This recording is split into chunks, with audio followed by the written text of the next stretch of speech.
in the morning, I will put, oh, here we go. Good morning. Caught me in between a conversation. Morning. I hope everyone's having a great day. It's Freaky Friday. It's the Friday before the eclipse. I'm kind of excited about that, actually. Not really excited. I mean, I just think it's going to be cool to watch and experience, you know. Oh yeah, and it's definitely being hyped up. Oh yeah. Oh yeah. I mean, it's, you know, if you look at the towns that are along that path of what they call totality, where it's going to be the blackest part for the longest time, those towns are just absolutely massing for, you know, preparing for the mass amount of people that are going to be in those small towns. I think Carbondale, Illinois is like one of the ones that's going to be the big one. Casper, Wyoming. My daughter's actually flying out to Wyoming today. She has a friend that teaches college out there, and then they're going to drive up into that path on Monday. So yeah, you know, I'm in that path. Yeah, also. my dad's Everest, Kansas. I think my dad is flying out to Wyoming as well, or driving out. I'm not real sure. He's been planning this thing for a year. He's got a very nice telescope and computer stuff, and he's going to have the whole thing set up. And wow.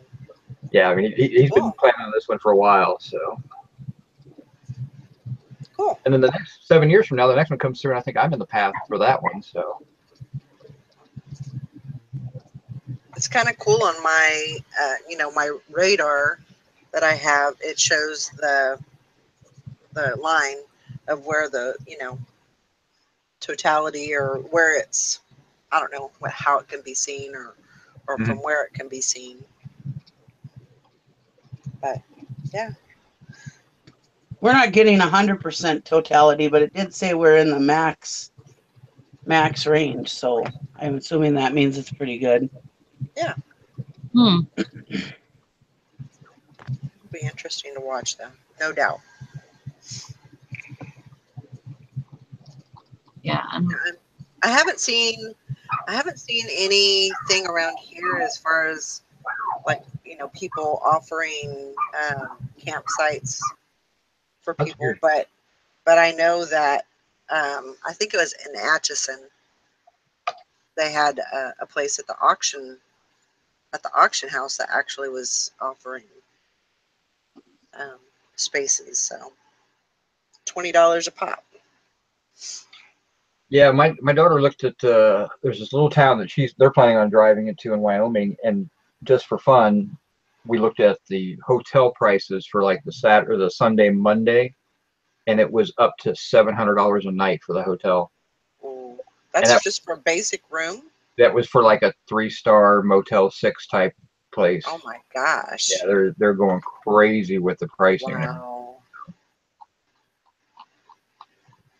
That's crazy. Yeah, it's interesting. I mean, I'm fine with it, I guess. I don't really care, but like, I'm not going anywhere, but it's fine as long as you're not traveling anywhere. I wouldn't pay those prices. So no. It's a little crazy, but yeah. No, I definitely think it's something everybody should experience while we can, I mean, it's, even if it's not 100% for you, I don't think it's 100% for me. We're in the 90% range, which is fine. I mean, it'll be cool. It's a 3-hour process, and there's a time when it's at, you can check your time for when it's the darkest and everything. Don't stare at the stupid sun. What's going on? You can blind yourself. But it is neat. I mean, I remember the last time one came through. It's been many years, but that was the big worry about. Don't stare at the sun. You'll blind yourself. And it's true. I mean, there's lots of things because your eye doesn't close properly when you look at the sun that way when it's doing that. Yeah. I don't know what if you put your phone up to the sun and then you look at your phone? Yeah, you'd be fine with that, because what happens is your eye, since it gets dark, your iris opens up so you can actually see more light comes in, but that corona out there is actually shooting out a ton of light. You just don't realize it. And Yeah. you get a flash burn on the back of your corona, and what'll happen is you'll end up with dead spots in your eye. Wow. You'll end up with a blind spot in your eye that you just can't get rid of. So you always have that one spot that you can't see out of. So my eyes are bad enough. I can't take any risk like that as it is. So.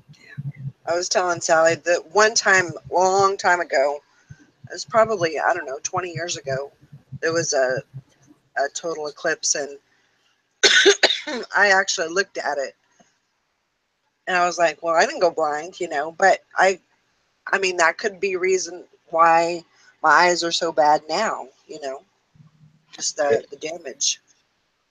Who knows?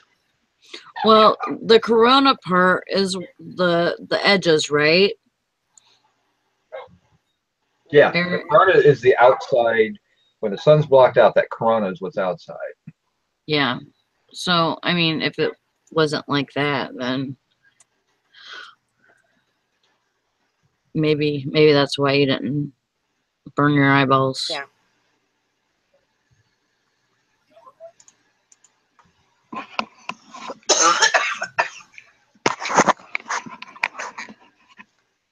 A little coffee today. That's how I feel too. That's how I felt since yesterday. It's kind of congested and stuff, but I'm better today than I was yesterday, I think. Yeah, you sound a lot better. Yesterday, you were pretty rough. Oh, I felt rough. So We got some good news. Good news last night or last night. My daughter's best friend's dad, who's been waiting for a liver. Mm-hmm. I guess it's good news and bad news. Is there's a possible donor, so they went down to Madison last night.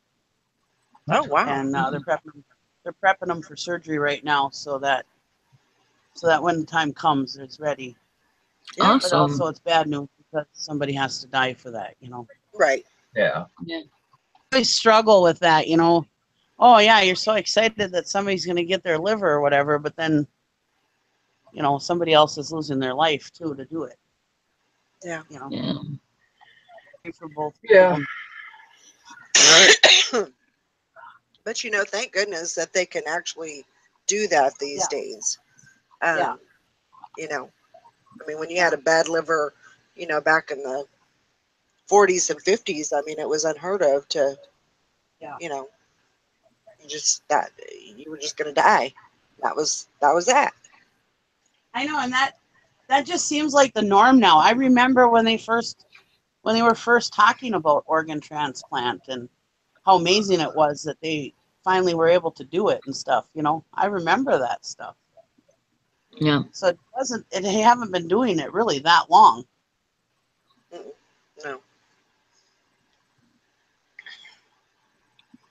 Yeah. Me and Valerie have a friend that she was 38, I think, when she died, and she was able to donate all kinds of stuff. Yeah. Thank God she was a donor, because there was I think there was 17 people that got parts from her. Wow. That's amazing. Yeah, when my brother passed, they took his eyes and gave them to somebody, which is cool. There was nothing left that they could give us. But. Yeah. That's an amazing world we live in, that's for sure.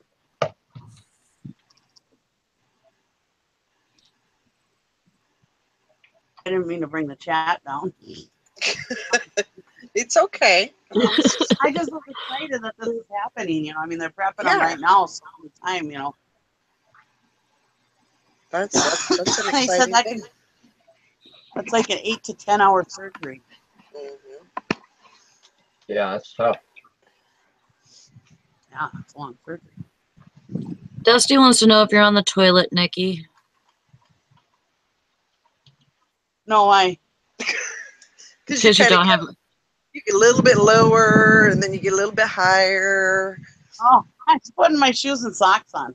Oh.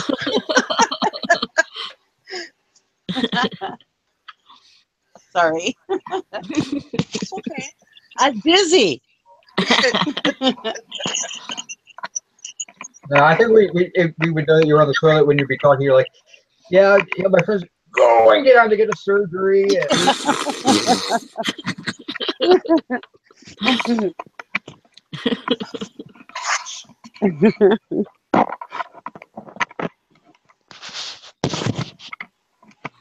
I have to go let my daughter and her friend's dogs out. They went to Madison last night, so our puppy dogs are probably crossing their legs.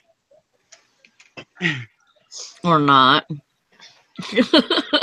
Yeah, or just sitting everywhere. Well, I don't want that either, because then I have to clean it up. Yeah.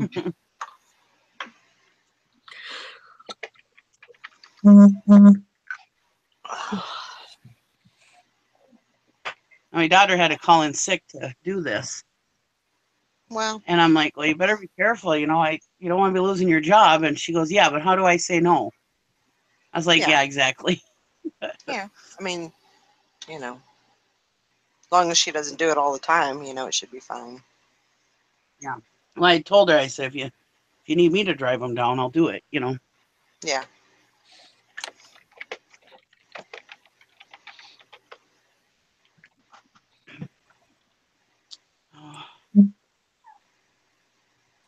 I think even if my boss was on top of me saying, you're going to lose your job if you call in today, I think I'd still do it. Oh yeah. I mean, it's definitely worth it. Mm-hmm. Tiffany wants to know what I'm about to photograph. I was going to ask about that too. What's that? Well, That piece he's got behind him. I want you to know there's actually two pieces back there. I went to an auction last night.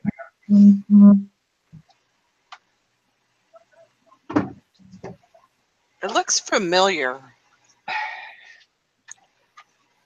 This is a 1973. You've heard of the Scirocco stuff, which is this stuff here.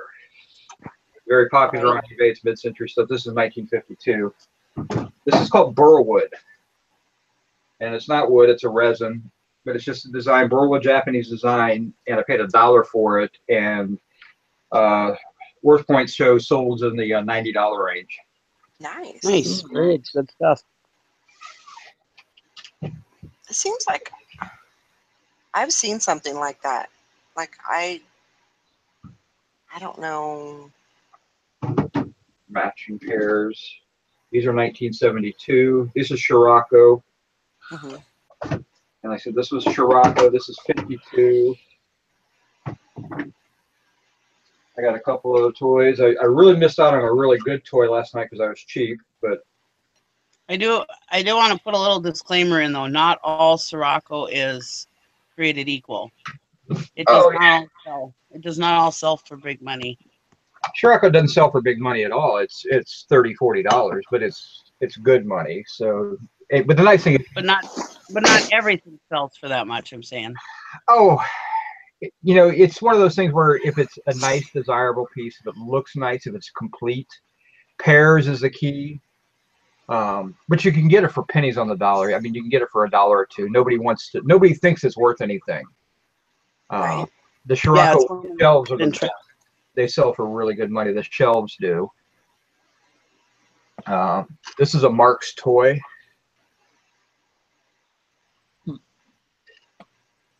I was bidding on one. I only paid $20 for this one last night, and it's only worth about $45.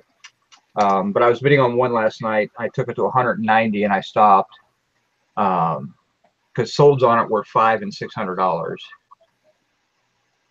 But it's the exact same toy except it's Captain America. It's got a Captain America head on it, and the body, and then the paint and everything. It's really, an amazing piece. I don't have a brand on this one. I don't think it's Hubley or anything like that. It's just, this is a $45 piece. My favorite piece, though, was the first one I bought.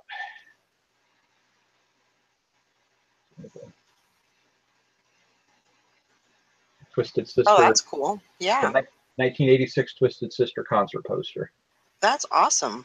Yeah, love the fact that Dokken was opening for him. So Yeah, I didn't even know that Dokken was around for that long. Oh yeah. Hmm. What's cool is you get a little bit of a metal. I mean, I don't really consider Twisted Sister metal, but Dokken I always thought was a metal band. So Yeah. then I bought a 1970s Schwinn bicycle. It has the Springer front end, and I bought it. It's been repainted. It's kind of, there's no real value in the bike, but the Springer front end, when I pull that off, should be worth about 125 bucks. Cool. For someone who's restoring one. It also has a banana seat on it as well. So, you know, I don't know if it's original. So definitely a different look to it. But I'll be able to sell that, and the rest I'll just either trash or, because I just don't think there's a whole lot left on that's original parts on it except for the front end and the seat. So. Mm-hmm. So, I mean, I spent $100 last night, but my return should be, somewhere in the neighborhood of $350. It wasn't a great auction. I missed out. The one thing I missed out on that was really upset with was because I wanted to buy the Captain America version of this, and they were in one room here, and they're running 2 rings, and and one's outside and one's inside, so I'm running back and forth. And I couldn't tell when they're going to put this up, and I didn't want to miss it. If I hadn't been there, that guy would have got the thing, got that Captain America thing for $5, because I mean they had no idea what they had. So, but there was a All-American canner, which is a pressure canner, out in the junk piles, and those are fantastic. They're easy to identify, and I'm running back and forth. And if they finally get to that table, and I'm inside, I come out and I ask the guy, "Hey, did they sell the canner yet?" And he's like, "No." So I'm sitting there, I bid it up to $5. I'm like, "Sweet." I said, "I want the canner." She's like, "Oh, the canner's already gone." So, but if you find that guy, I'm sure he'd sell it to you because he only paid $1 for it. He just wanted to just rip your guts out, because that's a $150 sale. So, you know, but the potential was, if nobody else there knew about the cars, it was a $500 or $600. So, I mean, you got to balance that. So that's the hard part about going to auctions by yourself. You know, it's just difficult, especially when they run 2 rings. And then there was other things I lost out on. I bid them up, and you know, other people wanted it more than I did. So yeah, understandable. Yeah, a little frustrating. But that's the only reason I go to that auction, because 90% of the time nobody knows what anything's worth. Which is a great thing for you. Yeah, it's a little country auction, and it's once a week. It's at a crappy little auction house. It has no air conditioning. They've got like 40 fans in there, so you can hardly hear anything over the fans. And then what's worse is after the one auctioneer's done outside, you got the main auctioneer, and then the other auctioneer will come in wearing a headset with a speaker at the same time, selling around the auction house. You got trying to listen to 2 different people with all the fans blowing. You can hardly hear anything. Cat walking all over all the stuff. I mean, I sent everybody a picture of the cat last night, but it's a cheap auction. I mean, it's a good cheap auction where I've made tons and tons of money off that place. So.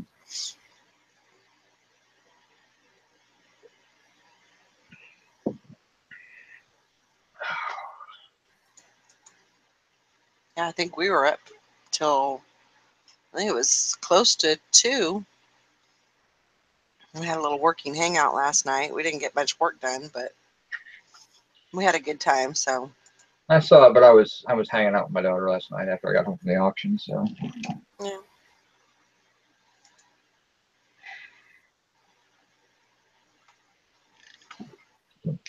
Oh, yeah. Things have kind of calmed down over here. It's time to start rocking again. yeah, that's the way it is for me too. I got to make some sales and make up for these stupid refunds I got to give for broken stuff. Yeah.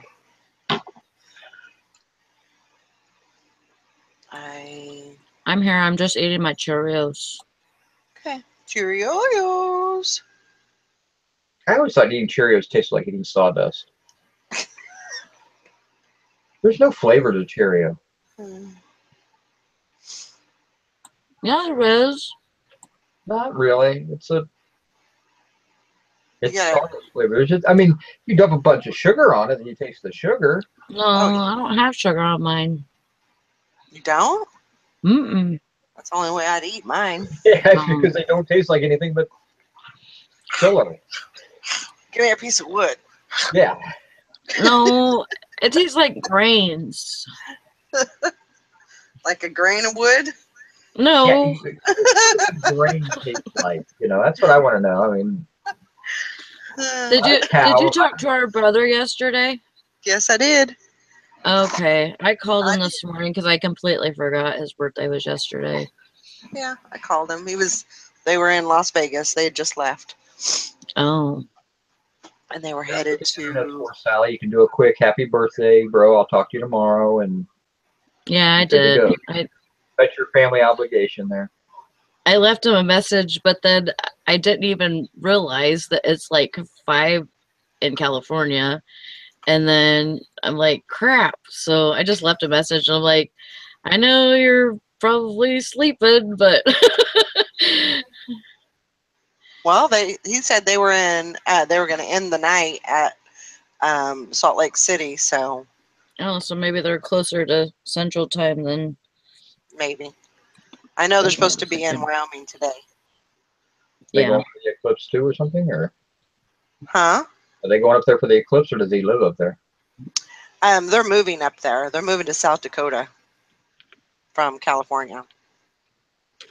Yeah. Wow, what a culture change there that's going to be. Oh, Yes, yeah. it is.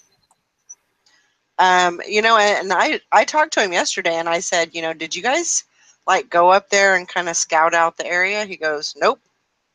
He said we were planning on it, and then something came up. We couldn't make it over there. So he said we're just doing it blind. I guess they both have a job already, and they have a house rented, and so I was Okay. like, well, cool. But they've done a lot of. He's always wanted. He hates California, so he's he's always wanted to get out of there, and it's just California seems, and this may be other states and stuff, but it seems like when it gets you, it like puts its claws in you, and it's really hard to go someplace else. Well, California has near ideal weather in parts of it. Sure. You have, depending on where you again, and what's nice about California is if you want a little cooler weather, you live north. You want more hot normal weather, you move south. Mm-hmm. You've got if there's anything in the world you want, you can get in California. I mean, there's lots of good things about California. It's a great place to visit. But Yeah, you can but I wouldn't want to live there. pay the rules, all that crap that goes along with it. So I mean, you got to deal with that. I mean, I was born in California. I mean, I've been there many times. Yeah. But I'm not going to live there. I mean, it's too expensive to live there. The housing prices are out of control. The taxes are out of control. The control by the state is out The of government control. is out of control. No doubt.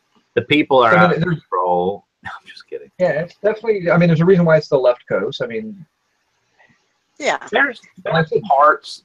There's parts of it I think would be gorgeous. I mean, but there's still like where Dana. Yeah, Dana's up in the mountains. He's up there. I mean, old guy picker where he lives. I mean, that area looks freaking gorgeous, and it's up near a lake or whatever. I mean, it's just. Oh yeah. But the rest, it's the politics and the cost that I couldn't deal with. Yeah, those are the only two. I mean, if the politics, I could deal with the cost if the politics were like Ohio, or I could deal with the politics if the cost was like Ohio. I can do a little give and take, but you just can't do both. When you can't pay. You can't take my guns and then tax the hell out of me. Yeah, yeah. I mean, that's kind of the deal. I mean, yeah, you can't. No, sorry. I mean, and again, the taxes are huge, and just the simple cost of living, buying a house out there is insane. I mean, it's difficult. Well, we had a friend that lived in California, and he was going to move here, and I was showing him house prices. He was like, "Look at my new house." I was like, "Awesome." He's like, "I paid $345 or whatever," and I'm like, "Do you want to see what $345 will get you here?" I mean, I'll just show you. Yeah, I showed him, and he was like, "Holy crap!" Yeah, I mean, there is a lot of great things. I mean, the picking out in California is fantastic. The cars out there. I mean, you can find good. I mean, it's not unusual to find, you know, really cheap vintage cars for a good price because, again, they don't rust. You don't have a lot of those issues. I mean, there's a lot of really cool things about California. It's just I always decided if I had to relocate to that area, I would relocate to Lake Tahoe so I could drive into California, you know, or something like that, where I'm close enough to drive, but I don't really. Absolutely. Like I said, my dad lived in San Diego for 20 years. So I visited him out there. I mean, I've been all over California. The only thing, I've never been far north. I mean, I was born in Santa Barbara, but I've never been far north up into the San Francisco Bay Area. Mm-hmm. I heard y'all talking about, I don't mean to go down the hole of, because apparently it was very sad, because I don't know what y'all were talking about, but y'all got about being an organ donor. Do they really honor that on your driver's license? I mean, well, if you're in the emergency room, something happens, whatever, are they, I mean. No, they won't honor it unless they get somebody else to sign off on it. Really? My wife would. I mean, if something happened to me and not her, because she totally knows and I'm all about that. I mean, I've got the organ donor thing. If it's on your driver's license, they won't honor it. If there's family there, they ask and get permission from the family first. Makes sense. Yeah, because I remember they did ask me. So when I lost my wife, that's one of the things they came to me and asked was organ donor, even though it's on her card and everything. They still ask, and I'm like, yeah, sure, take whatever you need. Yeah. You know, and there wasn't a lot that they could do. I mean, they did her eyes and a couple other things, but I mean, because hers was all chest damage, so you know, a lot of the organs were just not salvageable at that point. Right. But I still get letters. I still get letters from the organ donation center, you know, thanking me. Once on the anniversary, I get a letter, which kind of sucks. I really don't want to hear about it, but that's kind of weird that they continue to do that. It's just you know, for them it's more of a. But dear Eric, are you sure you don't have a kidney you like to give? Or, well, no, it's more of a, kind of like, I guess to remind you, so you'll do it in case of something. But well, no, it's more of a, you know, again, thanking you, you know, on the anniversary of your wife's organ donation. Just wanted again, you know, thank you for the gifts that you know she gave and stuff like that. I mean, it's a very simple little letter, you know. Right. And again, it's always keeping in the back of your mind. I'm an organ donor. I don't have a problem with it, you know, and everybody in my family knows that. You know, sometimes we take what you need. You know, I don't really. I'm going to get cremated anyway, so. Right. The only battle that I'm going to have is if something were to happen, knock on wood, happen to Tristan. She wants to be cremated, and her dad's like vehemently against that, which it wouldn't be his decision, but it's going to be, you know, one of those where I'm just going to have to say, not your decision, you know. Yeah. Yeah. He asked the other day because he puts her on a lot of different things because he's a widower now. So he puts her on a lot of accounts and things like that. And the other day he said something about, you know, I just need to get power of attorney, whatever. I'm like, oh, no, whoa, stop. Like for a second I was like, oh, okay, cool. And then I was like, whoa, wait a minute. No, you're not going to have power of attorney over my wife. Hell. And I said something to Tristan. She goes, hell no. You need something signed. You can drive up here and I'll sign it. No, I mean, it's just one of those weird things. I mean, like I said, you know, when I lost, we'd never had that discussion.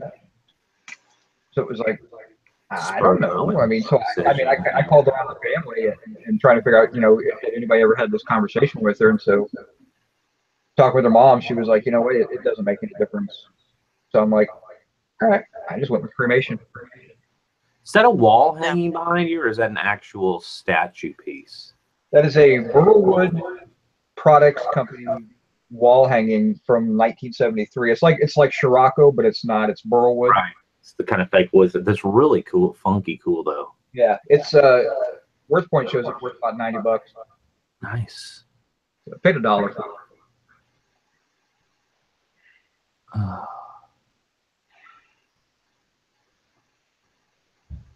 Oh man. So we made it through a little more Game of Thrones last night. We're on season 6, halfway through season 6. I actually was up by my alarm went. I almost got up at 6 this morning, and I actually got up at 8. So I'm doing a little better. That's the one habit that's hard to break. Is sleeping patterns. I actually listened to Scavenger Life last night when I went to bed while I was trying to fall asleep. I haven't listened to them in months and months and months, and their latest one was on. What's the guy's name? Jay. He was talking about how he said, when I hit 40, your sleeping habits just, you know, your patterns change. Oh yeah. You know, I'm like up during the night and I'm up peeing and I'm doing this, and then I wake up at 4 and I can't sleep, and I'm like, I'd like to wake up at 4 and not be able to sleep. I'd get all my crap done by 6 o'clock in the morning. Mine's more just can't fall asleep. Yeah, I can't fall asleep, and then when I wake up, I'm pretty much awake. Now I have the ability to go back, like I get to get a nap. Queen City I can Picker definitely said do his that. wife. Queen City Picker said his wife's a liver transplant recipient. I've thought about doing no, nobody wants my liver, but thanks, babe. I've thought about doing bone marrow. My daughter's on and that. The more I read it, it's kind of a little scary, and then it's like, you know, I think they've come a long way, and it's really not that bad. Oh, it's painful as hell. Our daughter signed up for the kit. Got the kit thing in the mail and did whatever and signed up for it, which she would, I mean, she would do it. She would totally do it. Part of bone marrow, just saying. Good morning. Did you wake up grumpy? No, I let her sleep. Yeah. Oh.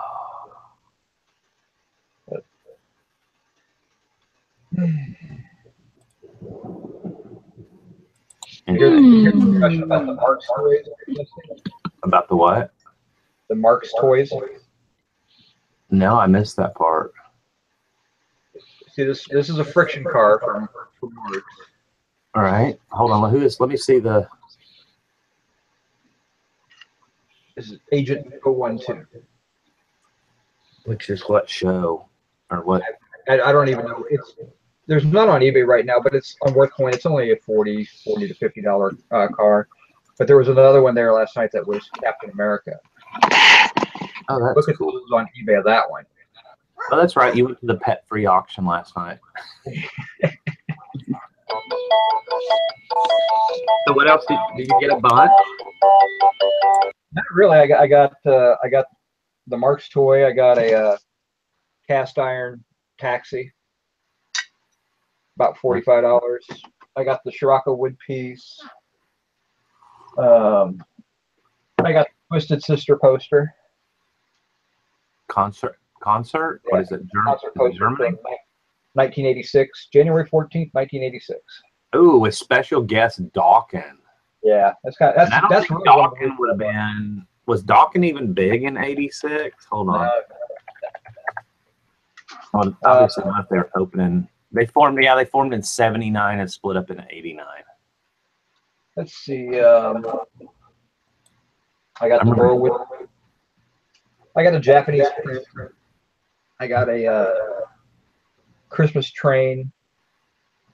I got something else, and then I got a statue, and then I also got a 1970s Schwinn bicycle with a Springer front end. So, which will go in the garage, and you'll never list. Just no, like, I'm gonna part it out. part out. The Springer front end's worth about $100 a quarter. That's one on my list of things to do is all these bicycles and big things and I have a folding bicycle out in the garage I need to list. But Larry that'll be easy. WorthPoint works with new. No, WorthPoint is primarily going to be antiques and collectibles. Yeah.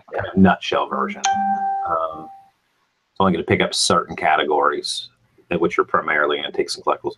I got my drone out yesterday and played with it. That was pretty cool. Were you able to get the video to work and everything? I didn't figure out until I got back inside and was like, maybe I should print an instruction manual. Tristan was watching out the window laughing at me. I was running into trees and everything else. I got back inside and realized that you had to put a micro SD card in it, which was actually included in the box. And I hadn't realized because it was in this little tiny reader thing. Uh-huh. So, but that point, because you only get, it says you get 7 to 9 minutes. You get 7 to 9 minutes out of each battery pack. And the other one was on the charger and it was dead. So I've got they're both charged now. They've been charging overnight. I mean, it's not, you can buy that particular drone on Amazon new for $50. So it's not an expensive one. I paid $10 for it used just because I always wanted to play with one. Yeah, my brother's got the really nice. He's got the was it the Parrot or whatever it is? It's like when he got it, I mean, it was actually given to him by his buddy, but it was worth at that point they were like $900, and then his buddy had upgraded the thing. He's got the Parrot 3, and there's a Parrot 4 or something like that. I could be wrong. He's got the 3. He upgraded everything to the 4, which got like 5 battery packs. He's got all this extra stuff, and he can fly for like an hour with all the different battery packs he has with it. But he'll go out there, and it connects to his iPad, and he can actually set it to where he puts his iPad there and it's follow me, and it'll fly up about 40 feet, and everywhere he goes, it'll just follow him, take a video of him. That's pretty cool. This one's not that high tech. I think the most high tech thing this has is a return home button, which will make it, return home. Problem is our front yard and side yard and backyard is all big trees, so I really need to take it up to like the church up the road or something, but I'm just not coordinated enough. It's why I never did like model, remote control airplanes, the whole pitch and yaw and throttle and this button and this, and I can't. I'm going to give it to Gabe and be like, let's figure it out, because Gabe will be great at it. He's a gamer. Yeah. Like he's used to using 15 thumbs at one time. Yeah. I type with 2 fingers. I can't handle something like that. So. I can't even. My brother loves it. He actually is getting his commercial license so he can actually sell. I mean, if you're a real estate agent and you want to do video above thing, you can't just get a drone and do it. You actually have to have a commercial license to be able to do that. A commercial drone license for that. Please tell me. Please freaking tell me. Oh yeah, I'm gonna tell you. Okay, never mind. I'm getting what, babe? Please tell me that I'm not repeating that. Please tell me that is anybody else getting ghost listings, like already sold, had a quantity of 5, and now they're all showing back up as listed, and you're selling them, kind of thing? No. I mean, I know it happens from time to time. What are you stressing over, Dusty? I sold something that should have been quantity 0, and I don't know how it ever got relisted, because I relist the exact same way every single time by using unsold. Yeah, but you said a couple weeks ago you were trying to sell similar. I wonder if one of them snuck through. You didn't realize it. That could be. I hate that. I don't want to think about that, because now I've either got to figure out what to do, and it's not something that can be purchased elsewhere. I've already checked. Now I've either got to, I don't know, I've got to figure out a way to cancel it without taking a ding. Because that was a trick. What was it? What'd you sell? Some lotion, 3-pack of lotion, and I can't even find the single bottles for like less than what I'm selling the 3-pack for. Mm. Do you have a different lotion? I got nothing.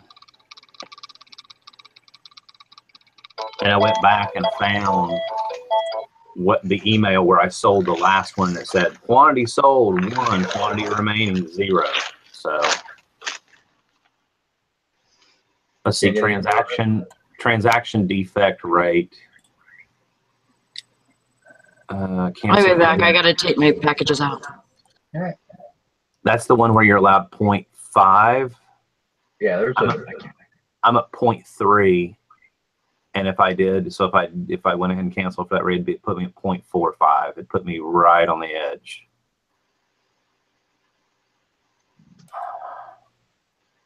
Well, you should be able to look at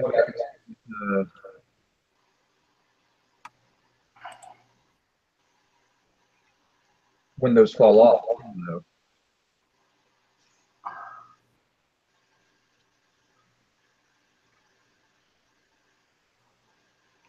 What I usually do with something like that is I'll ship them something. I don't care what it is. I'll ship them something, and then I'll refund the money as a refund, with an apology. Say, hey, I sent you this instead. You know, so sorry I don't have it anymore.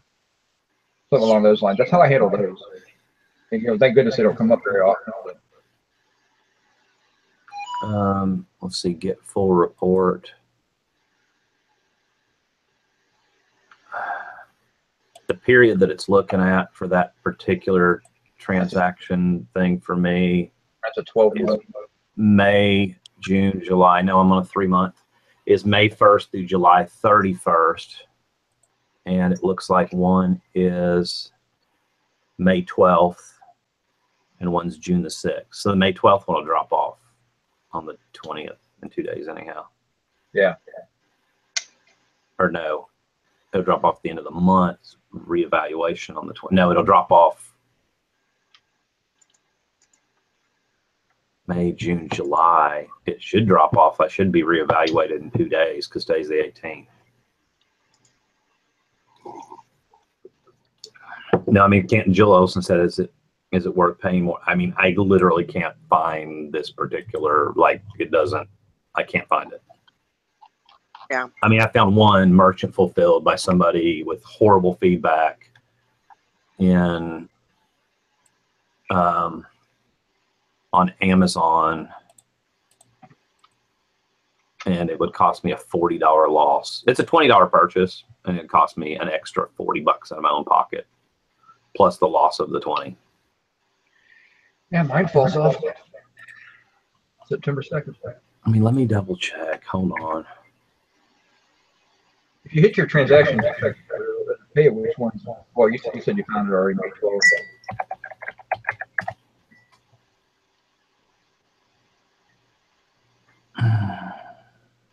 Yeah, I would just send it something else, or send them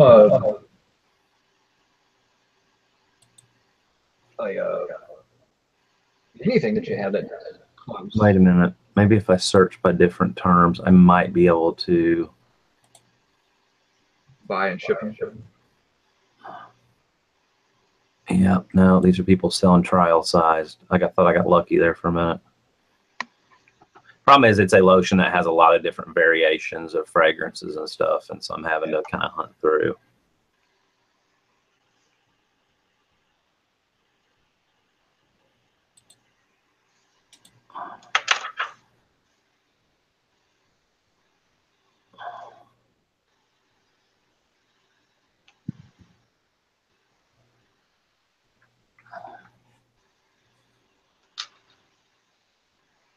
I don't know. I'll figure it out. I mean, it's not the end of the world. It's not going to cost me my account or anything. So. No, I mean, you're not even going to put you in the. Oh, I'm not canceling. Mr. C said don't cancel. I'm not going to cancel. I'll either mail something, an apology letter or whatever, like you said, with a refund, or, you know, there is the option of emailing them, say, listen, there's a known glitch within eBay. Not sure what happened. I've issued you a full refund, and then putting in a cancellation request as a reason, like problem with buyer's address or other issue. To me, what I just do a refund after I've done the label, and so it looks, you know, yeah, I pay a couple of bucks, you know, and I like I said, I'll send them out something, and you know, that's what I say. Hey, there's eBay relisted this. There was a glitch. I apologize for this, and I sent you this, you know, for your hassle, but I also gave you your money back. So please, you know, enjoy it. You know, and just send them something.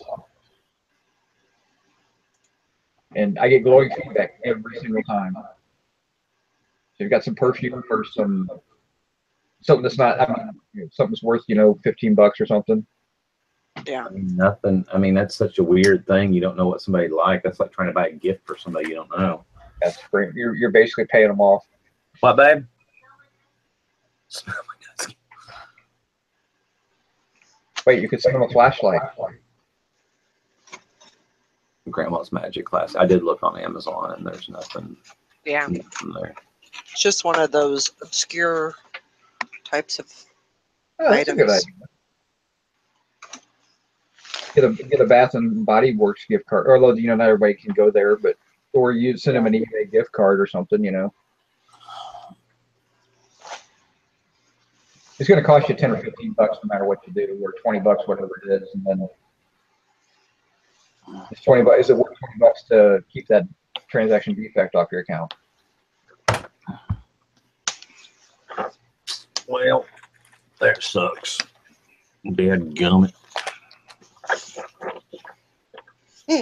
Check this out.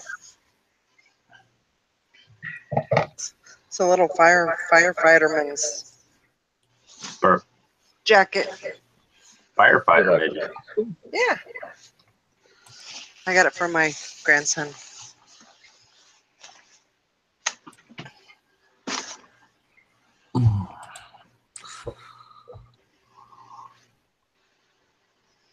What's that one now? Because it's Halloween's coming up.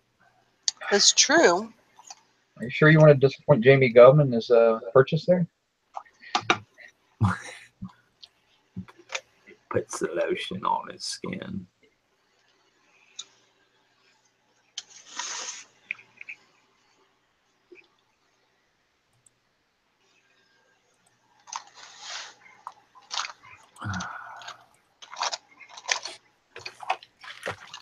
Where are you?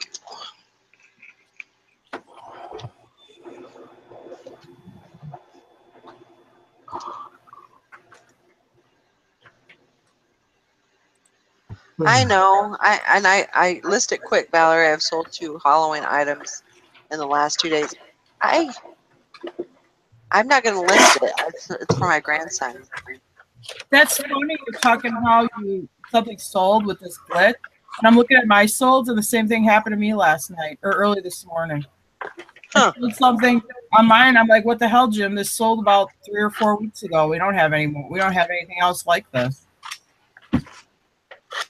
Some kids' keys, or what is it, Fisher Price? Yeah, it's a kind of Fisher Price reactive key thing. I'm gonna send them a vibrator.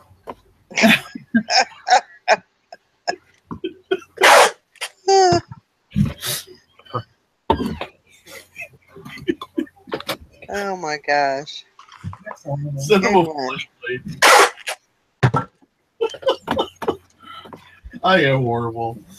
We have a box of condoms here if you quit. You think you don't have to worry about buying any more Fisher Wait, Price? Buy any more toys for any more kids. You can pull them up and then twist them into animals. They're a little greasy, but it works. Oh. Oh my gosh.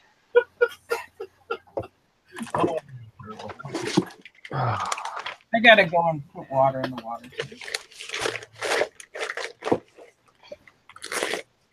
Oh boy. All right, Nick, you're welcome. Nikki, I don't know if you're in the chat, but I sent you another request, but so I don't know if you're busy or what. But She's driving her daughter somewhere. oh, okay.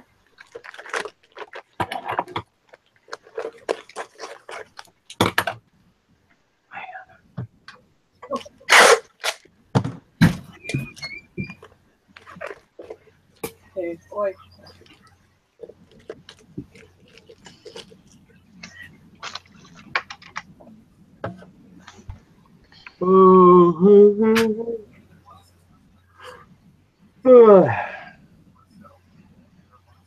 Yeah, I was up late on the hangout, and then I couldn't go to sleep, and it was just I think I got maybe 2 hours of sleep, which is not going to work. Not going to work for today. I got 4.5. I got my new Fitbit tells me I got 4.5 hours sleep. Mine does that too, but I never figured out how that feature worked. And like, how does it know if I'm asleep or not, and not just laying there watching something? I don't know. Maybe it goes by. I think it has something to do with your heart rate. Which is kind of scary because it has my resting heart rate at 49. Yeah, that's probably it. Low anyhow, wasn't it? Yeah, I'm always low. Usually when I'm just sitting here, it's like 55. I mean, it's 54 right now. 50? What? So 54 is my resting when I'm awake. So 49 is when I'm asleep. Wow, that is pretty low. Okay. So Beth said it happened to her husband last night too. She had to order off of Amazon. It happened to Tara. I'm almost considering calling eBay on this one. Because I think Anchor support would probably actually like get it. They probably wouldn't admit it, but I'm being, hey, you can't tell me I'm the only person that's had this problem because I've talked to, you know, Right. however many people are in 20 other resellers this morning, and 3 of them had the same problem. You know. Yeah, worth a try. See if maybe they could cancel it on their end without actually admitting fault, because of course they're never going to. Or they can just be like Griff and never actually admit anything. But sorry, didn't mean to bash Griff. I just sold some jeans for $16.99 plus $7.50 shipping. Good. Good price. Very good. They're called the D jeans. D jeans, huh? D dot jeans. Oh, okay. Yeah.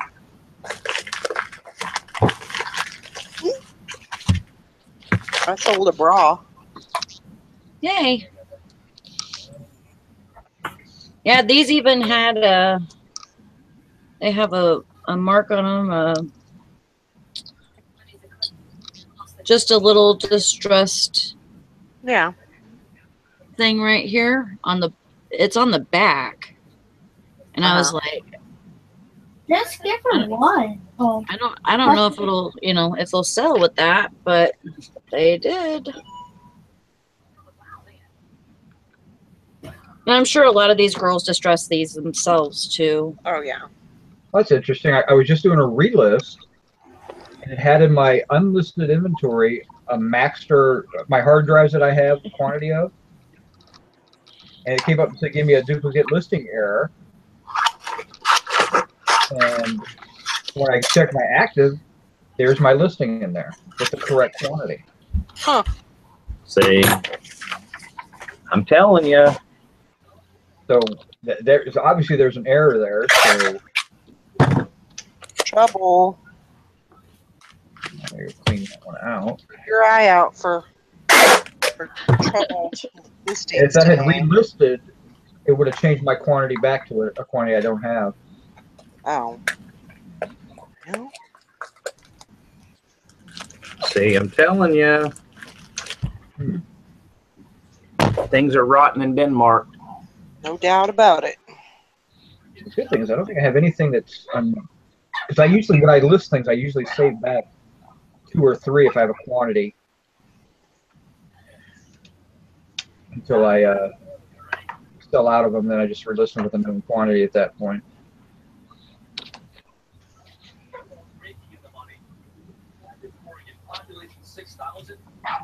That's right, Hank. You're doing a good job. Gotta be the dirty dog.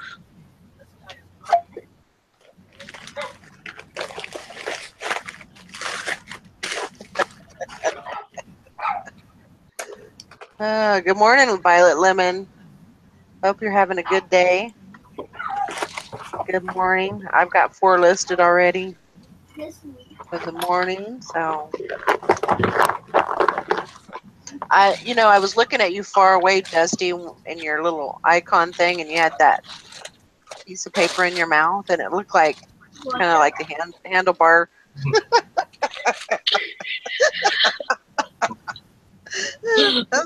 I was like, what is he doing? You got to do the old-time boxer pose, though. Yeah, that was too funny. I peel those off, and my trash can's kind of overflowing. So if I sling it toward my trash can, it usually falls out. And then I have a big floor register right here, which is actually, this one's a return. So it sucks all the pieces of plastic toward the return. I need to empty my trash can. So I usually just stick them in my mouth for a second. I do. I mean, I'm sure people see me do it. I did the same thing. As I'm peeling, I'm just like, put it in my mouth until I get done doing what I'm doing, and I'll throw it in the trash.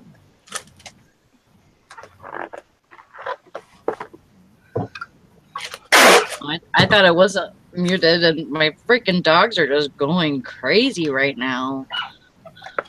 Hank says her multi-quantity listings always revert back to original quantity.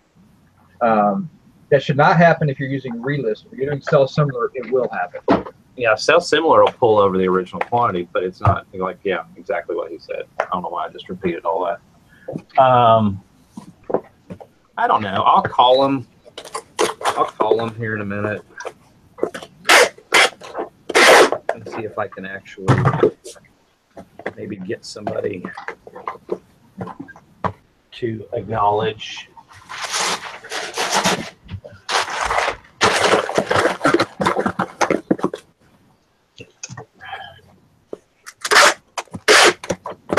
There's definitely something going on.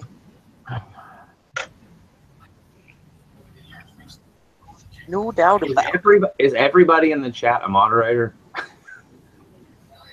Yes, and No. No. Not Larry.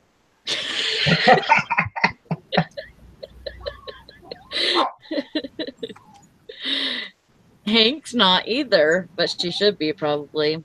No, you know, like the other day I was hosting and there was somebody come in and started saying something. I reached for the button and freaking Beth already had her gone. That's helpful. So that's why we have lots of moderators, because, you know, if I'm not paying attention, Valerie's not paying attention, they can just get them. That's right. Everybody knows the kind of shit that we don't put up with. So Right. What kind do we not? Give some examples of what we don't put up with, so I can make sure. okay, like they said, Jesus is a baby killer and stuff like that. Yeah, we ain't gonna put up with that shit. No. And, you know, putting links in, all that kind of stuff. We ain't gonna. And the thing is, they really enjoy kicking people. So, like they better freaking watch out. They were crying for help that Jesus is a baby killer, and they were talking about the next neighbor or something. No. Yeah.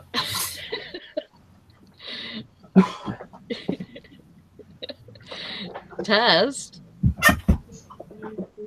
He check to see if he's a moderator or not. That's it. Oh.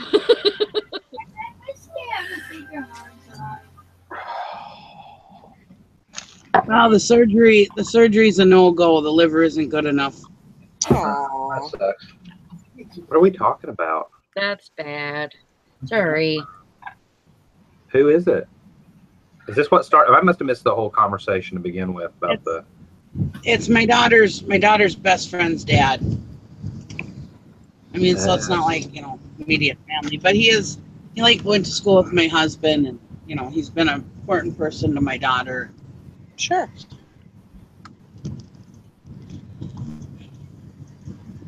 And he's like my husband's age, so then it makes you think, you know. Yeah. Oh, yeah.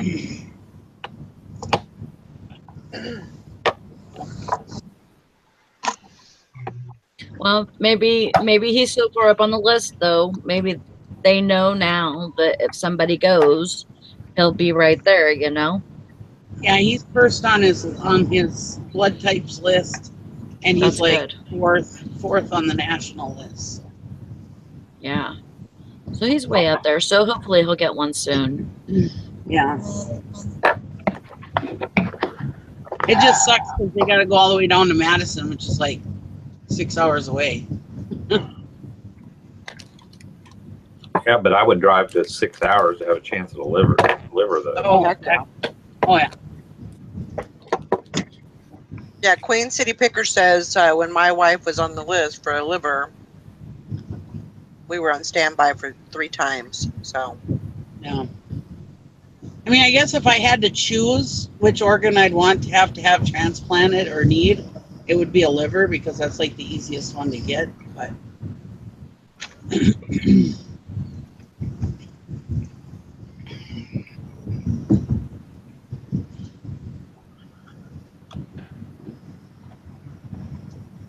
gotta hope and pray somebody.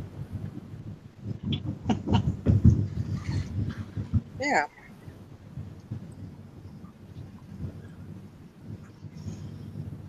Well, on a good note, I don't have to let the dogs out all day Who long. let the dogs out? You're awful, Dusty. I just had to say that. I don't have to stay in town till 10 o'clock tonight to let the dogs out.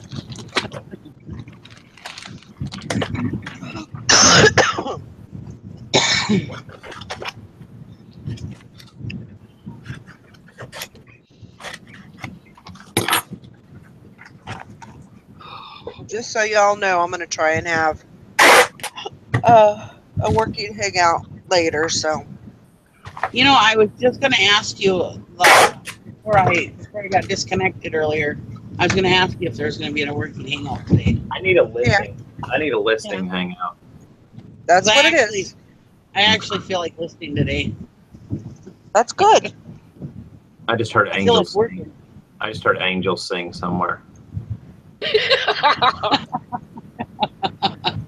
Or cry, one of the two. Heavens is open. The eBay gods will be smiling on me today. This is pretty cool. Remember all the old manuals that were like Sears and Craftsman and stuff like that, which I was just determined the other day when we had the listing challenge thing, that I determined like really weren't worth my time. Yeah. You know, to list individually. I mean, if I didn't have anything else to list, yes, they would have been. But I lotted up about 20 or so of them, and somebody paid $32 for them. Cool. Good. It's always a nice feeling when you go through your junk and list something that you're about to throw away, and then you end up getting $20-30 for it. Yep.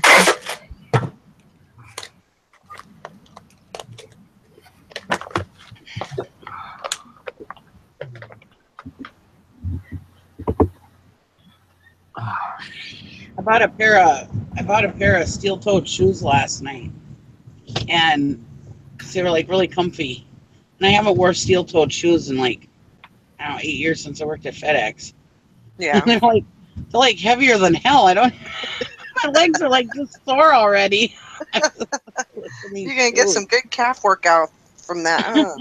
I forgot how heavy steel-toed shoes are. Nikki, people pick on your kids about it, though. They'll be like, yeah, and your mom wears steel-toed shoes. I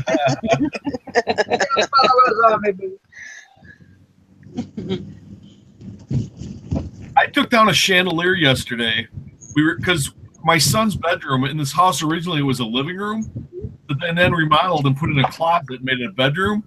But there was this lamp. They left the chandelier. It's like this old-timey. It's supposed to be not like a wagon wheel, but like a bunkhouse chandelier or whatever with the 4 fake kerosene lights in it. So I take the thing down, and Tara's like, well, you better check and see if it's worth anything. And I looked it up. It's worth $30, and it costs about $30 to ship. And I looked at it, I'm like, I'm not packing this thing. It's big. It's stupid. It's got these little these diffusers are super like eggshell glass. You know what? Right in the bin. I pitched it. Gosh. $30 bill right in a dumpster. It's just too hard to ship. Yeah. But that stuff. Otherwise, it's gonna sit in a death pile. I'm gonna not list it because I don't want to ship the damn thing. I'm gonna hold on to it. I'm letting it go. Beth asked, "What are you talking about doing a live hangout later, or just a hangout?" It'll just be a hangout, but I'll put the link in. Yeah, Beth was asking why we prefer the hangouts to live, because you can talk and not offend. I mean, like it never fails that you can. You're just talking amongst friends. And it's not being broadcasted to the world. It's a little more impersonal. You don't have to watch what you say as much. Yeah. Yeah, and Robin definitely hits on one thing. There's also a lot of dead air when you got 7 people sitting there listing and everybody's getting up, taking pictures, but when putting stuff away. A lot of times there's nothing going on, so. And it also gives, people that don't want to come on live, it also gives them the opportunity to come on not live. And, a lot of people feel more comfortable with that. So.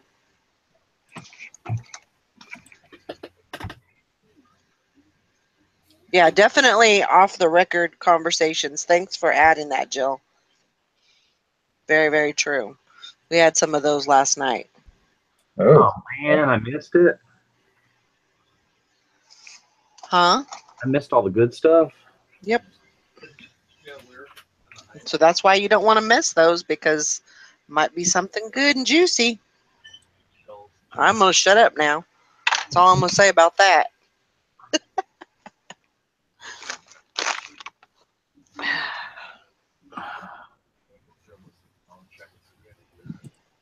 Can you forward me the minutes of the meeting, please? No. Like I said last night, what happens in the hangout stays in the hangout.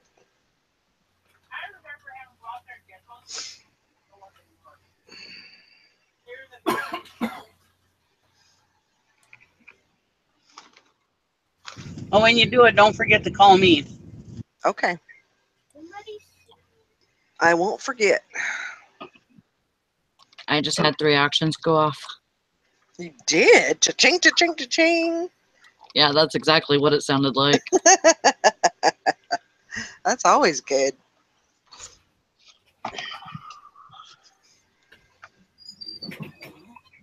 Now they just need to pay and we'll be all set. There you go. We'll be in business. Just like Vegas. Yeah, I seen Tiffany earlier, but I don't know where she's at now. She was in here. What happened? What's Vegas? What happens in Vegas stays in Vegas. Oh, I gotcha. What happens on the hangout stays in the hangout.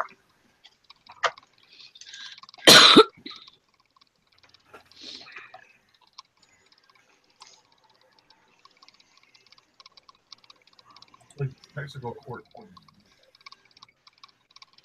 Sales rep 73%. Nice. Well, here, I'm Very gonna look up. good. No, I know damn well because I had to go get it for you. Pitaya.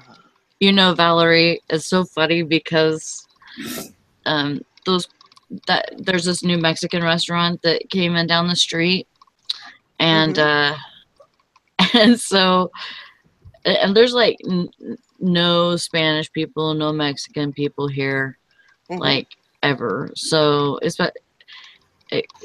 except like whenever it's a holiday or something, you know. Hey, shut up. So so then last night these 2 Mexican guys came in the store and they're like, you know, talking to me and stuff, and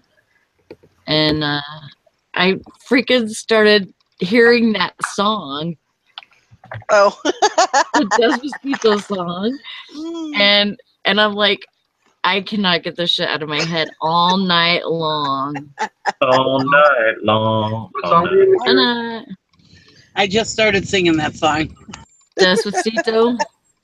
Oh, It's very popular right now. It's very groovy. I don't know what time. I don't know what time I'll do it. it'll make me wake up from Probably your when I'm asleep. Yeah, it'll Right. probably. Should I try to It'll call eBay on this ghost listing and see what they say? Yes. You can. I don't know if they're gonna. I don't think they're gonna do anything, but I mean, it's an obvious issue. Yeah, I mean, maybe if you call and, you know, some other people call, maybe they'll do something about it, actually. If you look at your sold, does it say when it was listed? Just so you know, we may record and listen to this call. Our Just phone lines are so very busy right now, but we're working hard to get to your call. You could try searching for Hard answers on our enough. site. Go to ebay.com and select Help and Contact at the top of the page, or select Community at the Okay, bottom I'll of the turn page. that down. You can also continue to I'm gonna hold be on or turn a call hold. us again later. Let me pass you to an eBay teammate who can help. Start time August 15th. A few days ago. I mean, there's no reason. I mean, I did do some similar weeks and weeks and weeks ago, but I was very specific on going through them. Yeah, I was sitting hanging out with you when you did it. I mean, there's no way because I list solely off of manage unsold listings. I mean, there's no excuse. Their site glitched, caused me to sell something I don't have that I can't find to drop ship from another person. It's not my fault. I'm not taking the ding for it.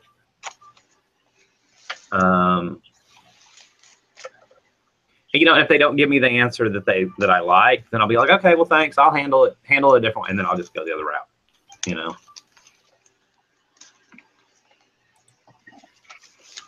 Like I said, there's obviously a glitch because I mean, mine even glitched this morning. So. Man, I love this music. Said no one ever.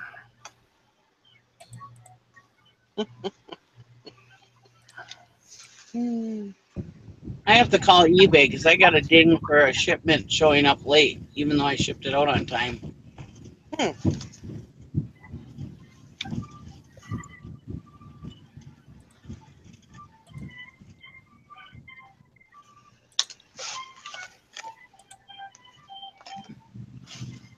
I want to save it up for when I really need it, you know.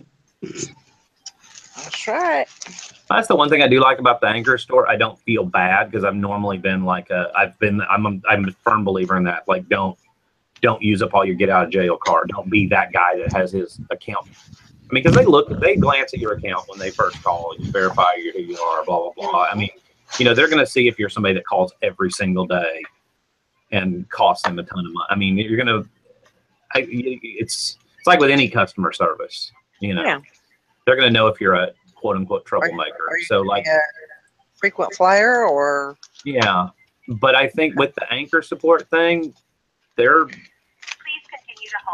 usually, I'll make sure that somebody would answer.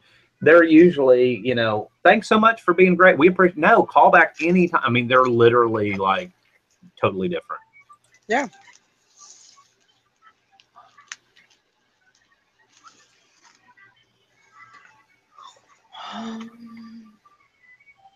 So I did have a talk. I'm not doing this whole thing right now. I did have a talk yesterday with PSA, the sports authentication people, about the baseball. I don't think I've seen y'all since then. It is $300 because it has Babe Ruth on it, regardless of how many signatures. Okay. So it caps out at 300. I did read that correctly. There is an additional fee based on stated value. And I said, well, does the stated value make any difference? Let's say I say the baseball is worth $1.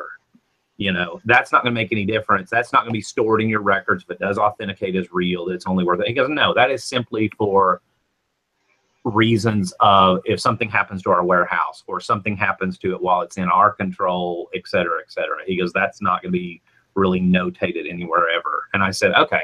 So if I claimed it was worth up to $25,000, it'd be about an extra $150 fee. It goes in tiers from $1 to $25,000. Over $25,000, it gets higher. And then the shipping there and the shipping back, which would be, I would overnight it just so it doesn't sit somewhere in postal or UPS, whatever, and risk getting lost. Because the insurance to actually insure that when you ship it would cost a fortune. It wouldn't be worth it. So I don't know. I thought their turnaround time is 20 days. Unless you pay like $50 extra, you can get 5-day. They do not encapsulate on baseballs. They can, but it's not a tamper-proof, which kind of surprises me that they don't do that. But what PSA is, if you actually do, which I didn't realize that, it's PSA/DNA. They put a secret hidden mark on it somewhere in an inconspicuous place, whatever that means, that if anybody ever wants to verify, they can take it to PSA and they can match up the certificate number with the ball by looking for this invisible mark with their special equipment. Does that make sense, Eric? Yeah. So yeah, it's kind of, I don't know, it's kind of interesting, but in the meantime, it's just going to sit here. I'm not. Let's see, comfortable license. If you list shipping as priority mail, can you change it to flat rate when purchasing shipping label without a ding? Do whatever you want. Yeah, it's flat. It's still priority mail. So, and really, if you charge shipping and you're charged for priority mail, then it's up to you how you do it. But it's still priority mail. That's why I don't tell people how I'm going to ship. I say standard shipping, 5 days. That's it. That's what you get. I'll pick how I'm going to ship it. We were talking about that yesterday. When were we talking about, Eric? That was with you. No, I don't think you had gone to take a nap. It was with Jason. We were talking about, the pros and cons of doing free shipping. And, and it was me and Jim and Jason. That's what it was. And, my take on it is a lot of the reasons I do free shipping is because I factor it into the price, and it eliminates that listing step of sitting there and figuring out, okay, how much does this weigh? How much does this? Where is this going to go? Yep. I think that's one of the reasons I'm able to list so fast. I mean, I know for a fact it's one of the reasons I'm able to list so fast. I like it just because your customer doesn't have to sit there and do some addition to figure out how much you're going to spend. There's the price. That's how much it is. And you still get your ranking is based on cost plus shipping anyway. So when they search by price, you're still up there. So, and I like the fact that I don't have to think about, oh, did I charge enough? And I don't care. It's built into my price, and I don't worry about it. I think that's also something that sellers shouldn't even attempt to do until they get to a point where they're comfortable. I mean, if you can tell me right off the top of your head, within a couple dollars, how much it is from where you live to the furthest point in the United States for a 4-pound package, then you're probably ready to do free shipping. Yeah. Does that make sense? I mean, like, you have to have some, that was a crude example, but you have to have some grasp on postal costs to be able to do free shipping. I mean, like, I always, Tacoma, Washington is like the highest price for me. And a 2-pound package of Tacoma is like $14. 4 pounds going to be upwards of $20, $21. But I'm also looking at that's post office rates. So I also know that whether or not I can go regional A box with it, or regional B, or a flat rate, or there's lots of different. As long as you're comfortable with all the different methods of postal rates and how they work, free shipping is easy. But again, do whatever you want. But I don't like to think about that part of it. I don't even worry about it anymore. I guess I'd be curious to know, for somebody that does, and I'm not bashing calculated shipping or charging shipping or whatever, but I would be curious to sit and watch somebody that does that, do listings. How much do you spend on that step?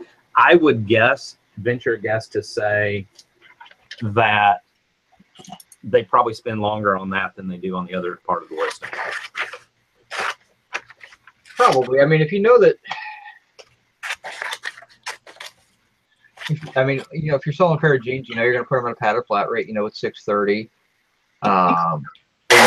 Or you have to go through and select the padded flat rate as my way of shipping the item. I think that's where you get up, is when you're trying to tell people exactly how you're going to ship it. That's why I don't do that. I just put standard shipping. I used to use economy. A type of shipping or a speed of shipping, basically, is what shipping is to me. I'm going by speed. I'm going to guarantee it's there in 5 days. And I can get pretty much anything anywhere in the country, even if I have to use media mail, in 5 days. But, and like I said, then that lets me choose. I can sell an item. If it's first class, I can ship it first class. If it's priority, I'll ship it priority. FedEx, Smart Post, however I have to ship it, I can ship it. And I'm not hemmed in by what I told the customer I was going to ship it with.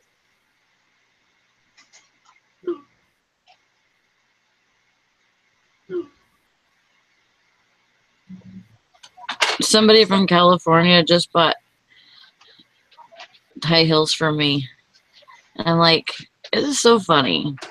All the places there in LA, because it's in LA, all the places there in LA, and they go online and buy them somewhere from someone in Michigan.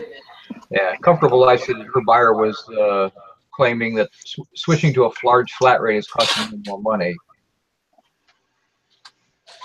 Yeah, and again, why? No, is this after the purchase? Yeah, it's not going to cost them anything. So unless you invoice them for a different amount, but Well, I mean, how would they even know how you were shipping if it's after the purchase?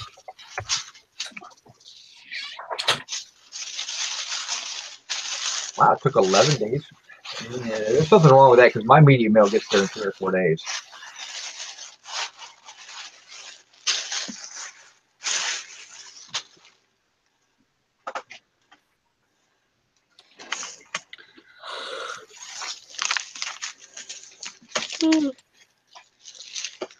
I've had really good luck with media mail. I don't ship very often media mail because I don't really sell a lot of media, but when I do, it's Media. the last. I'll look at the last. I remember selling something media not too long ago. I'm looking at my shipping labels now.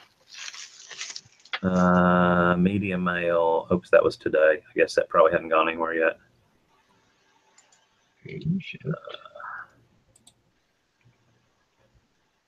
Let's see.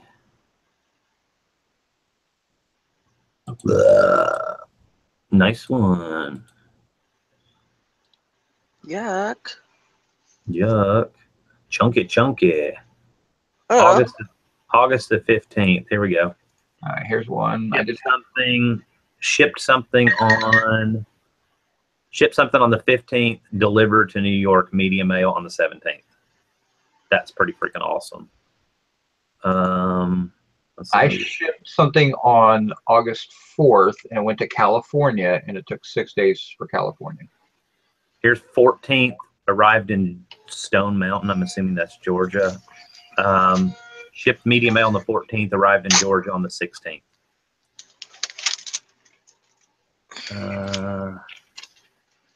Shipped media mail on the 14th, arrived in Texas on the 16th.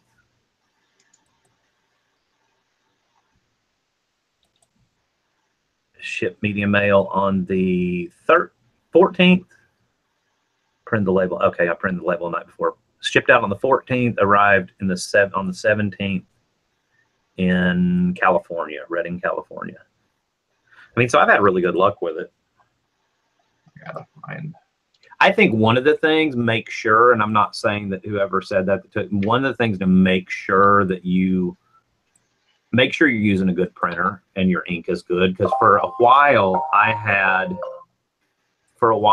had some packages that were ending up everywhere. And then I never did truly determine that this was the cause, but I did discover that some of my labels, the barcodes weren't as clear. I was having some toner issues. And I wonder if that played a lot of the issue with the automated equipment and things got misrouted wrong. Well, I mean, the other one I had is shipped it out on the 7th, got there on the 12th to Louisiana. So 4 or 5 days. I mean, actually, if it's getting there within 5 days, I'm pretty happy with that. That's my guarantee. Oh, Goodwill. Did they actually ship it out on the 5th, though? I mean, when did they actually ship it, though? With Goodwill and auctions? Yeah, Goodwill. Track the actual package and see when it entered the mail stream. Because I hate sellers that mark it and don't actually ship them. Yeah, he got the item in a flat rate box, not just regular priority. You know, if he's paid a set amount for priority, that's the amount he paid. It doesn't matter how you shipped as long as you shipped it into priority. So I wouldn't worry too much about that. It just sounds like somebody. So they agreed on the price plus shipping. It was going to come priority mail. They received it, and correct me if I got this wrong. They received it in a flat rate box, and then they griped. Are you showing the postage price on your labels? Oh yeah, I don't. So. I don't either. All that does is cause bitching. Yep. We were having that discussion yesterday, though. That was what the discussion was with Jason and Jim. Well, I was listing some stuff yesterday afternoon, and the average person, I think we forget sometimes that we're resellers and we know post. The average person has no clue what it costs to ship an item. No clue. Unless they work in a mail room at their company or whatever. The average Joe Q public person has not a clue on what stuff costs. I used to encounter that. I was telling them I used to encounter that a lot in the UPS store business. You know, people would walk in and you'd be like, yeah, it's a 3-pound package going from Alabama to California or whatever. You know, you're looking at roughly, and then you give them a price, you know, like $11 for UPS ground or what? And you'd repeat it and you'd be like, yeah, it's 3 pounds. You know what? That's not a bad price or whatever. And well, I don't understand. I thought it would be like $3. I mean, I don't know how many times I heard that. And I was like, when? And it wasn't just the older crowd. I mean, it was a young kid. They have no clue. Not at all. I mean, especially the generation coming up, because they're so used to free shipping on everything. I mean, they have not a clue that things actually cost what they cost to ship. Yep. And there's no way, you know, I know people are going to say, oh, we should educate buyers. I'm not in the business of educating people, educating my buyers. It's just one of those, you just do what you can and you move on.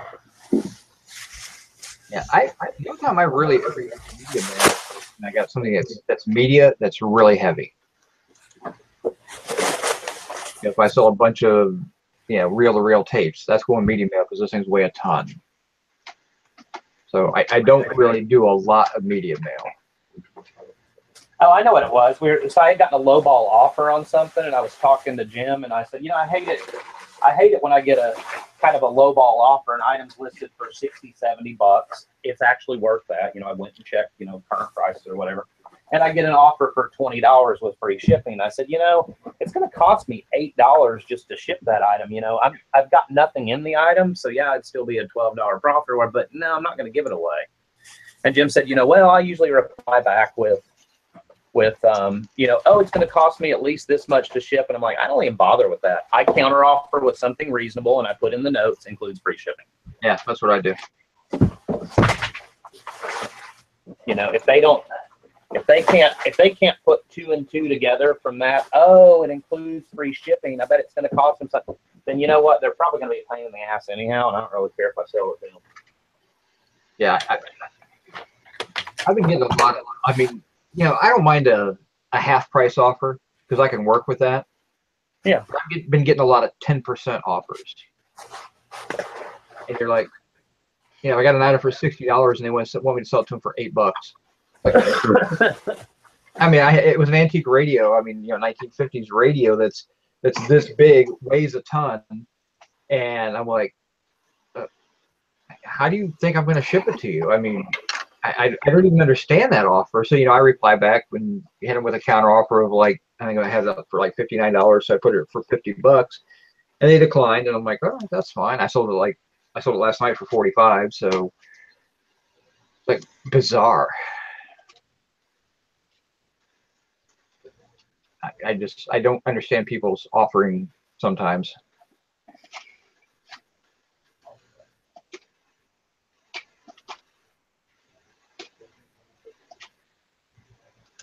I think sometimes they're just throwing shit at the wall to see what sticks.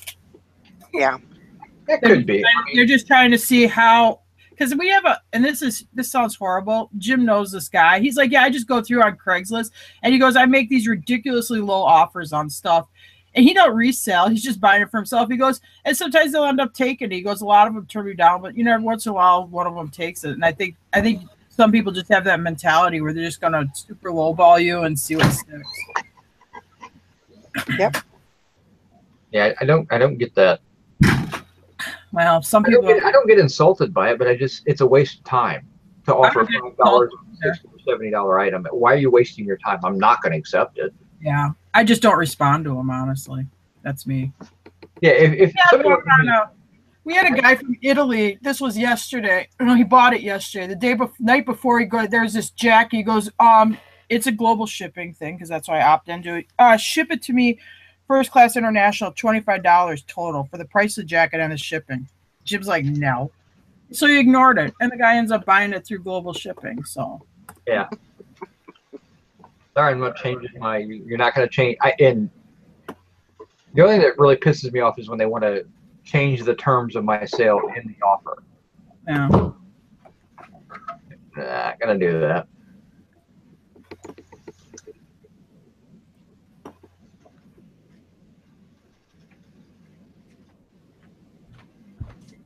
That's, I mean, yeah, I wouldn't worry about it.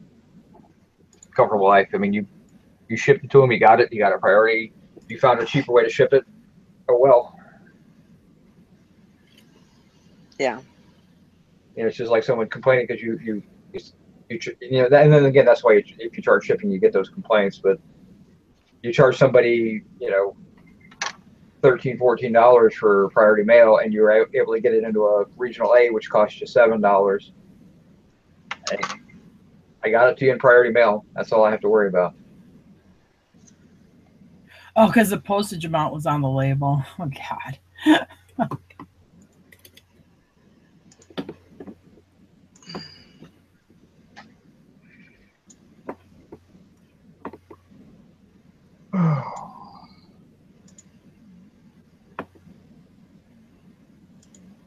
Is there a way you could take the postage amount off the labels? Because ours don't have it on there, and I'm assuming you must have taken it off. Yeah, you can, in your preferences, you can, you know, do you want the postage label to show the price? Yeah, see, we don't show the price of our postage. I took it off. I didn't care about my customers, but my post office was questioning my pricing. Oh, really? Oh. Yeah, they would get this label and they would go, "Well, that's what there's no way you shipped it for that amount." I'm like, it's not like I make this stuff up. I said, you know, because you don't understand commercial plus discounting and all that, and you're just like, it's a commercial rate, you know. And they're like, that just seems, you know, I don't think you paid enough. I'm like, I guess with because we do a lot of free shipping, it probably doesn't matter if the postage rate shows up. But I could see where you could get somebody owly if, you know, they saw the postage cost less than what they paid on eBay. Now, I'm not saying it's right, but that's just how people are.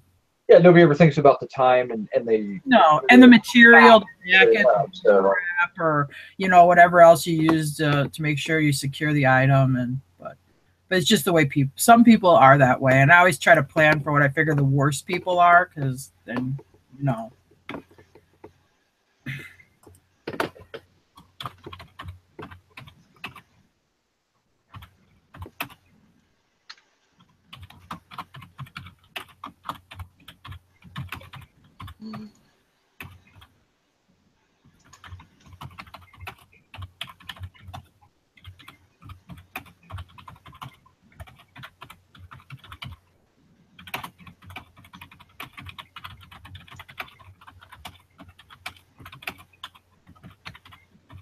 The sales been okay for everybody?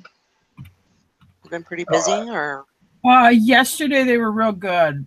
What was yesterday? Thursday, but like Tuesday, Wednesday, they were not really good. I mean, I was probably doing maybe 140 a day, and then yesterday we got over 500. So that was cool. Nice. No, during the week they were sort of slow. They're Cody. I have to look at the numbers. Mine have kind of trickled down to a slow stop. Yeah. Yeah, the last week it's been a little slow. Yeah, I'm averaging about $85 a day for the last week, but for the last month I'm at $115 a day. So. Yeah. So, but yeah, it has kind of slowed down a little bit. Had some really good sales. The week before it was really good. We also had some like last weekend was really good, but then I think on Monday it started slowing down, like Monday, Tuesday, Wednesday, and then yesterday was pretty good. So he asked the post office the difference in price, he said. But he only paid a certain amount. I mean, am I not understanding something? Did he pay a certain amount for the post office? For the post, how much did he pay for postage and how much was it? I mean, if you paid more, then I'd tell him, you know, take a big can of shut the fuck up and go away, you know. I mean, but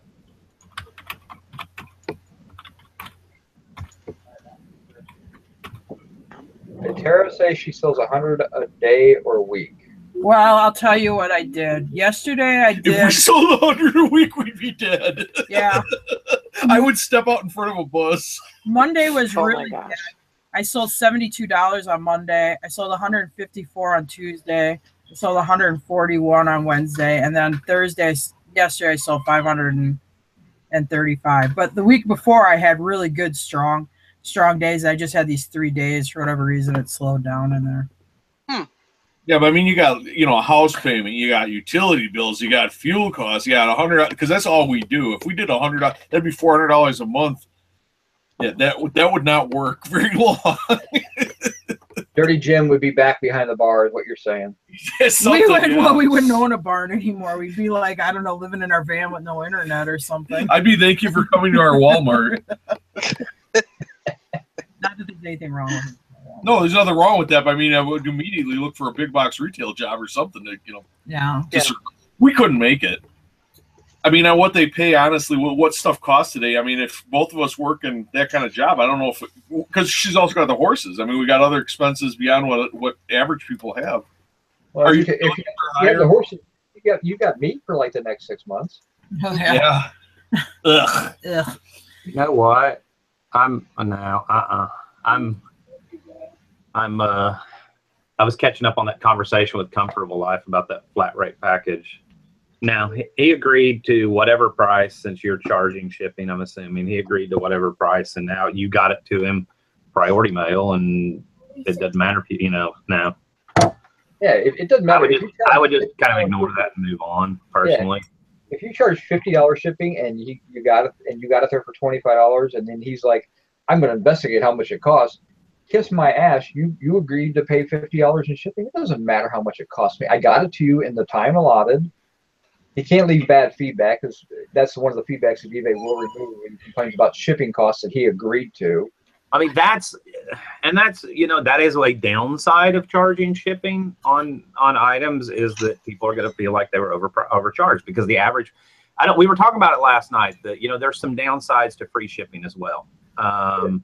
For instance, the $20 offer I received where it's going to cost me $8 to ship it, because the average person doesn't have a clue what it costs to ship stuff. But I personally feel like the benefits of free shipping, having that fast and free, because Jason mentioned it. He's like, well, if you thought about just doing a trial, everything you list this week, charging shipping. I'm like, I don't want to lose that little fast and free out next to it. I feel like I get more of a bump, and it's worth the occasional lowball offer, just having to counter offer. I don't know. It's it goes both ways on charging shipping and not charging shipping. But what it all boils down to is the average person has no clue what it actually costs to ship something. Yeah. But did you say that she had her postage cost was on her label? I would definitely take that postage cost off my label. No, she didn't have it on there. He went to the post office. Oh, okay. Oh. Which is crazy, because him going to the post office, he thinks that they're giving him a counter rate, not even your rate. Not even the discounted, electronic rate plus if you got top rated seller and all that, the commercial plus, which is, I mean, how much difference are we talking about? Like, what did you Comfortable Life? What did you charge him? What does he think it cost you? And how much is the difference? Like, is it like you charged him $40, it only cost you $15 and he wants $25? Or are we talking about the difference between 40 and he thinks, it cost you 32 and he wants $8 back? Yeah. Because if it's minimal, I guess for me, my threshold would be if it's under $10, I get it. And there's going to be a lot of people that are going to say it's the principle. Well, sometimes you just have to set your principles aside. Yeah. You could avoid a negative feedback. Yes, they would probably remove it if his feedback was based on shipping, yada, yada, yada. That's one thing I would look at to see feedback left for others, see if he's a habitual negative feedback leaver. But, maybe just kiss butt if it's $7, $8, $10, $4. I mean, if it's $3 or $4, it's a no-brainer for me. And just say, I'm really sorry. I shipped it a little more economical. I refunded you $4. Thanks so much for being a great eBayer. Bam, move on. Probably guaranteed positive feedback. And there's people that are going to disagree with that, but that's how I handle things, because then it's over and it's done, and you're on to listing items. Yep. Yeah. You're not stuck. Totally agree.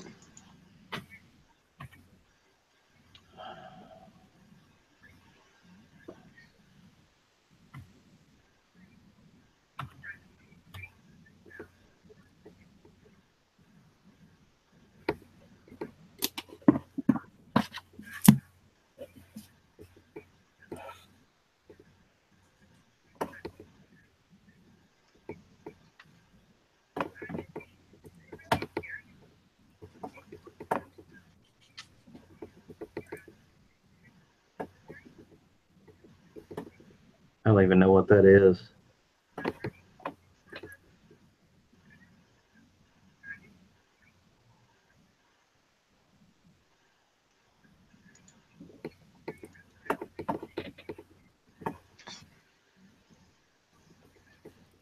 I think you kind of have to establish. Well, you definitely do. You have to establish a threshold, whatever that threshold looks like, in your mind of what's worth me dealing with, what's not worth me dealing with. At what point am I just going to refund and move on? You know, I know Jim Carrey was saying the other day, I make him send it back, whatever. I had another issue with a small item the other day. The guy's like, this is used, not new. And I'm like, okay, not this crap again. This was yesterday. And I'm like, no, I'm just going to give him his $6 back. No, we don't make them send everything back. It depends on the situation. Right. It depends on how, if he thinks somebody's pulling something. I don't know. I don't want to sound like, oh, damning you. But, you know, like when you get the message, you get a good feel for somebody. Then he'll be like, well, let's just send it back and initiate a return. Mm-hmm. Yeah, I mean, I had a guy who I sold him a little Star Wars figurine, and he asked about the condition beforehand. I sent him a message telling, you know, describing exactly what the issues were with it, and then he gets it. He emails me back. You said this was this, and this was going on. I'm like, if you look at my message I sent to you, that's exactly what I said. I said, but I offer 30-day return, so if you'd like to return it, go ahead. He's like, well, send me my money back and I'll return it. I'm like, okay, it doesn't work that way. You'll have to initiate the return through eBay, and then you can send it back that way.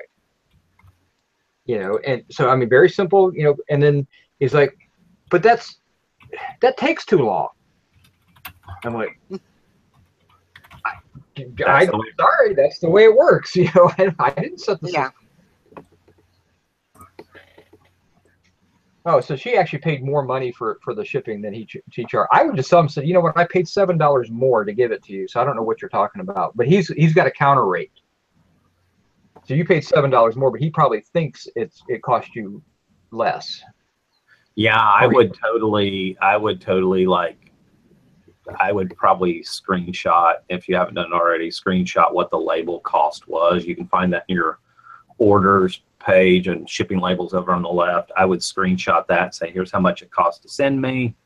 Here's how, oh, wait, she's saying it cost $7 more than what he thought. Or what he paid, probably. Or he. It's Comfortable Life a he or she? I'm sorry. I don't know. I assume it's she. Well, I can't. It's a he. Guys can't have comfortable lives?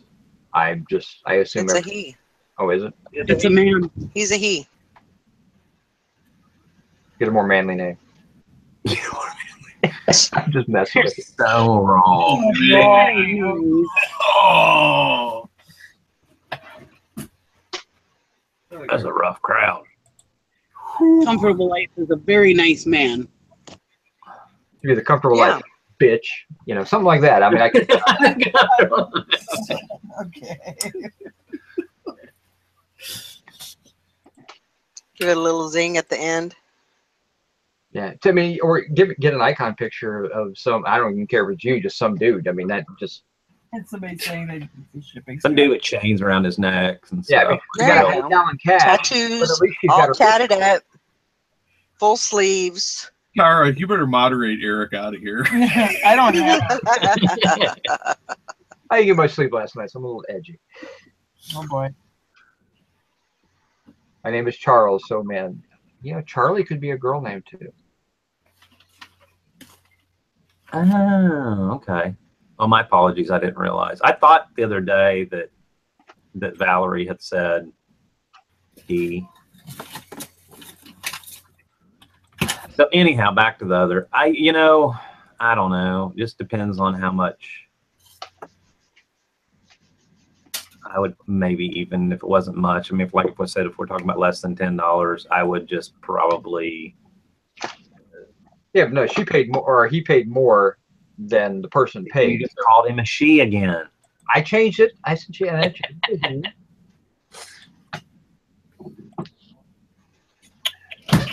I just realized all my I'm sitting here doing it now. All my promoted listings went off yesterday. Being triggered by all this gender talk. Hmm. I'm setting 1,046 items at a trending rate.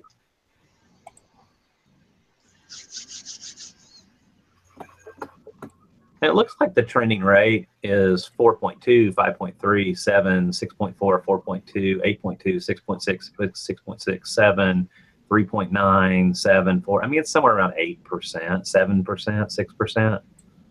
I'm not good at averages. I don't really care. If it gets me more sales, I make money off everything I sell. So That's right. that's the way I look at it. Curious what the last campaign that went off did, though. The one that ended August 17th, 16th, 17th. So the one I did for 3 or 4 days resulted in $830 worth of extra sales. And I paid $48 in fees. I'll take that. So that's 5%. That's about, no. If I paid $50 in fees on $830 in sales. I'm doing, yeah, mine I have $201 in sales, $10.83. So it's just a hair over 5% for me. So Trying to get Tristan's butt up and going because I want to be back for listing. I've got to get listing today. I'm going to work on little odds and ends of crap. We got to go to Costco. So I had this interesting conversation with Costco yesterday because we're trying to find somebody that has ground beef on sale. We're chicken out. We're total like bargain hunter, eat a lot of chicken because it's cheap, and we're just like, Tristan's like, I need beef. Go to Aldi's and buy some chubs. I don't like, if I had a grinder or had, you know, if I could regrind it, but sometimes it ends up so, and all these chubs aren't bad. The chubs from Walmart can end up pretty damn coarse ground. Yeah. You know, I called, it's kind of interesting. I called Costco and I said, and I got the manager, I said, can I speak with the meat department? He goes, well, there's really not anybody back. What can I answer? Can I answer a question for you? I said, yeah, I'm just kind of curious, trying to stock the freezer a little bit or whatever. And I said, what is your price on ground beef right now? And he said $3.29. Well, we were waiting. The local Piggly Wiggly has a Saturday only sale, and it's going to be like $2.99 on Saturday. Yeah. And I said, well, just out of curiosity, what percentage in that is that? He goes, well, the way our ground beef, and this is where it gets interesting. He goes, the way our ground beef works is this. He goes, we do everything by hand from trimmings. And he said, we don't put a percentage on it, but our ground beef is guaranteed to never be over 12% fat. Well, an 8812 ground beef is pretty damn lean. That's like ground chuck. That's at least chuck. Aldi's has an 80 and a 93. 93 is probably going to be ground round almost. And then they also have a 73, which is, I think most of their chubs are probably in the 73. Well, that's their fresh. Where is it? Oh, fresh food. I want my frozen food.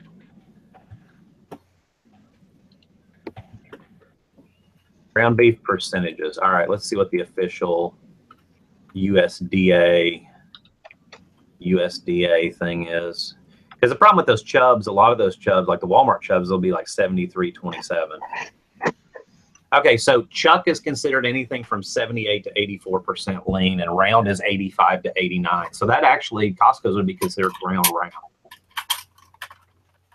Sirloin is 90 to 95% lean. According to Wikipedia, and you know the internet don't lie.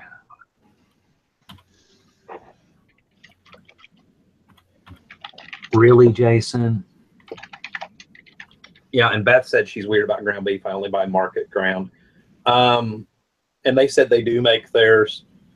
They do theirs. I said from trimmings, and he said yes. Now, I think we all know that it's probably not. You can't, an average meat market can't come up with enough trimmings to produce all the ground beef they need. They do use giant chubs from IBP or whoever, and then usually mix it with trimmings to make it leaner or fatter. I don't know. I'm going to talk to the meat market guy when I'm there.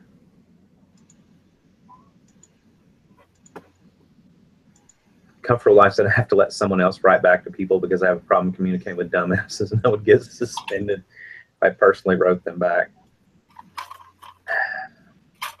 I can understand that. I can understand that. I get that. I mean, I have to sleep on things a lot of times. It's like the guy yesterday with the, with the dumb thing. I was like, you know what? I'm going to refund him his $6 and I'm not even going to communicate back. I mean, he literally sent me this message. Do you think all of us eBay buyers are stupid and how dare you, blah, blah. And I'm like, you know what? Here's not even going to respond. Just send a refund. Didn't say a damn word. Yeah, I actually did it as a cancellation, which went through automatically without him accepting it. So I think we determined, according to Jim and Tara, they still can leave feedback, but I think it makes it a little harder. We talked about that the other day, harder for them to figure out how to do it because it is canceled. I'd have to ask Jim about that. What?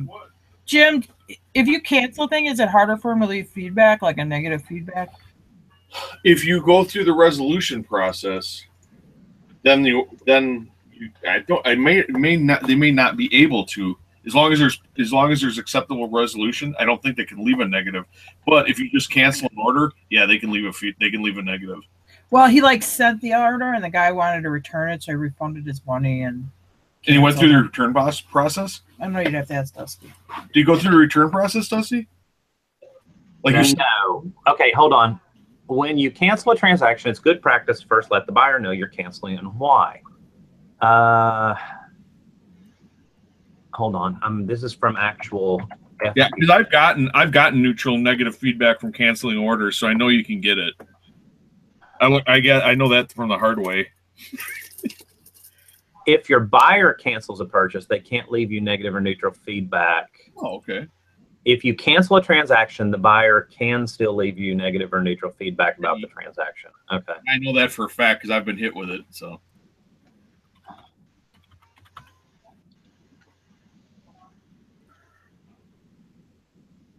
We had one 2 weeks ago where the lady wrote us this really crappy letter saying we're pathetic and all this stuff because we sent her something at 12 by 12 by 8 priority. She sent us pictures. The item arrived broke. It looked like it got run over by a forklift.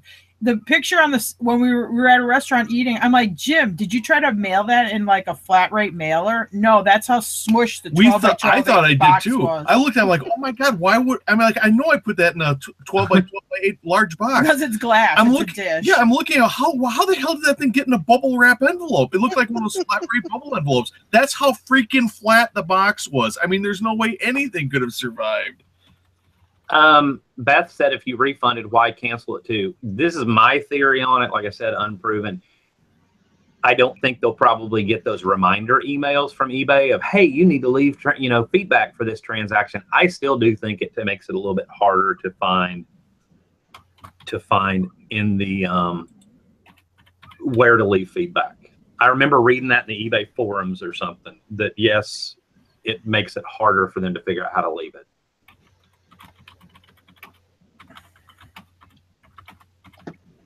And now with the new wrong, but my theory is that maybe it'll just they won't get those automated emails that remind them to leave feedback, and then their memory is jarred again about how pissed off they were over whatever stupid thing it was.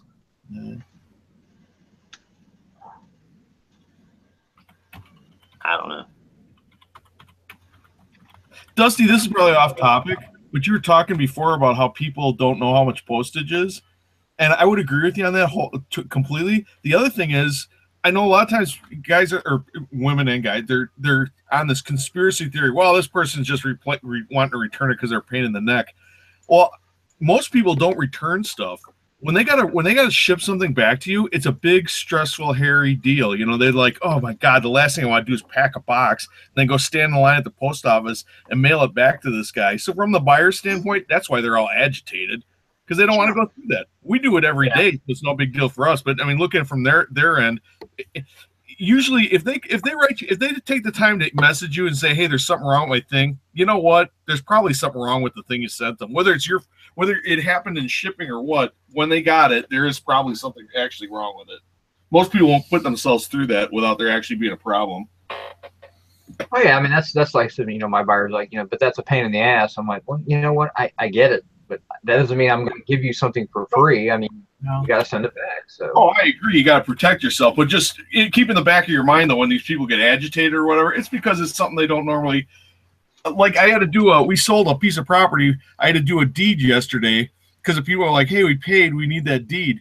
And I used to do these at work all the time, but I don't do them. I mean, I haven't done them in years. So now it's like I gotta go look at the stuff. The form's a little different or whatever. The transfer return for the Department of Revenue is a little different. So I gotta go through that. It's not something I do.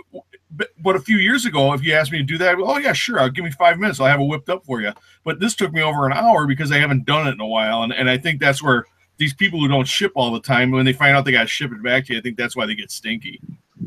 Now, I did find out yesterday that this is from listening to Scavenger Life, that after 6 business days, if somebody opens a return request and they don't ship it by 6 business days, Valerie, come back. Valerie, you're in the range. On the 6th business day, you can call eBay and they will actually cancel that return request. Yes, and it's dead, and they can't do it again. That has happened to us several times when they didn't do the return, and we got totally off of it because they didn't ship it back in the time frame. And they can't. You only get one kick at the cat. They can't make you take it back again. Yeah, it's over. eBay may give them a convenience refund or whatever, but they will not go after you for it after that. If you agree to take it back and they don't ship it within the time frame, you're off the hook. Oh, we had that happen with that $300 champagne fountain lady off in the time frame. Then it came in like 2 weeks later, and I'm assuming eBay gave her money, and eBay let us keep our money. Yeah, we never heard nothing from eBay on it at all. So, wow, because you had already canceled it because it had been 6 days. Yep. See, that's pretty handy to know.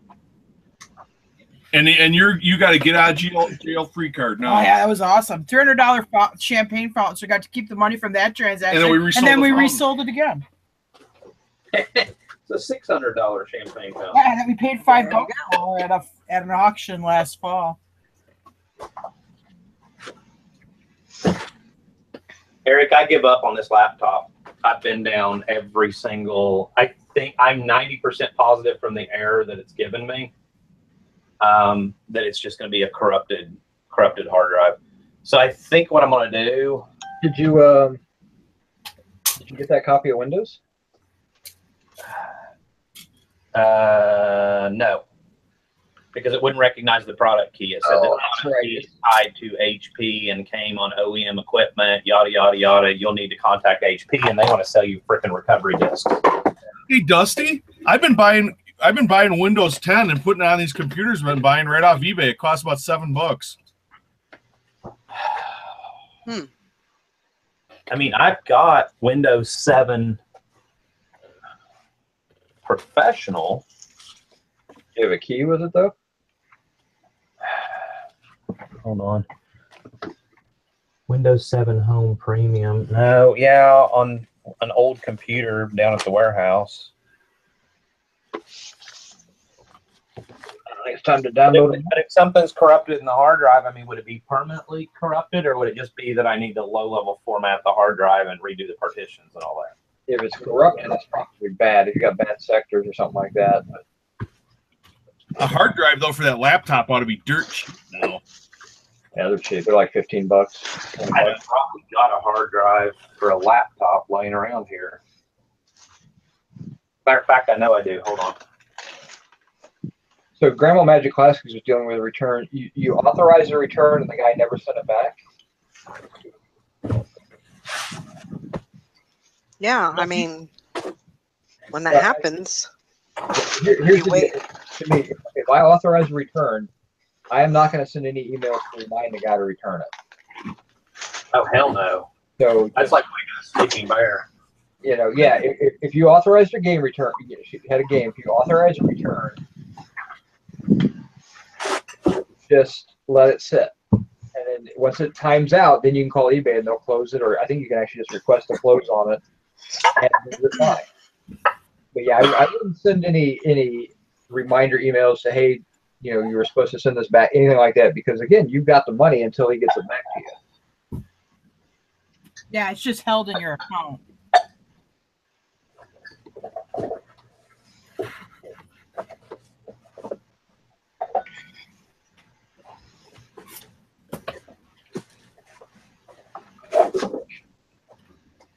Because I think when it goes past the days when you request a close, don't you get the money back in your PayPal like immediately that day? I mean, it's pretty fast. Oh isn't yeah, it? yeah, it's that day. Hey, and Dusty, those keys that you get, those Windows, if you buy that Windows 10 off of eBay, they email you the key. You try to use it, it's either going to work or it ain't. Because they did have a vendor where it didn't work. And of course, that vendor's been kicked off now. But the vendor that does work, yeah, I install the key like within 10 minutes of getting it, and it'll either, I've never had one not work, but if it doesn't work, you get your purchase refunded. So sounds legit. Kind of. Okay, Somewhere's using a key generator. No, well, no, they claim it's off a regular, that they actually have the piece of the machine that they're going to ship you. Now that never actually happens, but that's okay. I mean, but the key works. So I mean, Tara's running one of these computers, and my kid's running one, and they've been doing it for a month now, and the key works. So. Oh yeah, because we bought all these. Jim gave me computers, and we were buying these computers from this deal. The problem that I'm having is I'm going to have to figure out how to get the copy. I mean, I could do it with the Windows. I guess I could do it with the Windows 7 disk. I can go. Yeah, you have to. Yeah, I think you can download it though. I think in the instructions in the buy the Windows 10 Home, which I've been buying, the Home version, you can download off of Microsoft the install, and then just use the key that they send you. But of course, you don't have it. You got a dead computer, so you probably need a disk. I mean, you probably This is really sad, but I don't even own blank disks. The last time I needed one, I've got some USB sticks, but the biggest one I can find is 4 gigs. Yeah, you can buy the disk off of eBay for the Windows 10 without the product key for like $3 or $4. They're very cheap, and then just wait the few days for the disk to come, and then go buy your key. Because I've been using the same Windows 10 installed disk on every computer. I've done it on about, I don't know, a dozen machines now, and they all work great. Oh yeah, because those computers you've been selling, you've had Windows 10 installed on too, right? So I've got Windows 7 Professional 32-bit disk right here. Which version? Windows 7 Professional 32-bit. That I actually do have handy. Yeah, you could buy a key for that too. And but this guy, I for 10 because it's the newest. No stickers are sent out by post. So this guy in the UK for $5.40, he's obviously going to send it. Yeah, I think yours are coming from the UK. Mine were from the UK too. It's probably the same guy. Does his name start with S? Does he have 2,979 feedback? Yeah, it sounds about right.